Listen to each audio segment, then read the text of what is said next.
Tamaşada bak qafiyə atır meydana, həm aydıdan ilişirəm də orxana. Aydın sən kimi deyir meyxana. Bir üzmə oxşar ginənərdən məni, bir üzmə oxşar ginənərdən məni. Mən sözlə yerək meydana ləzzət çəkim, istəmirəm bu dostluq ələt çəkim. Özgəni anladıma xəzalət çəkeyim, eybi yox Allah deyirəm məni, eybi yox Allah deyirəm məni. Hərimiz kullandı geldi meydana, meyxanayla koymamış mı bir yana. Onlar məndən öyrənirdi meyxana, sən də buyur dazginən əldən. Aydın bu meyxanıya maraq olur, bütün xırdalan da bizə dayaq olur. Bütün xırdalan da bizə dayaq olur.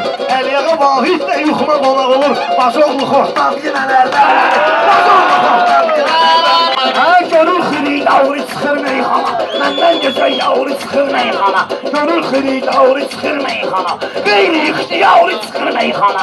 Söz deyir yarar ginən əldən məni, söz deyir yarar ginən əldən məni.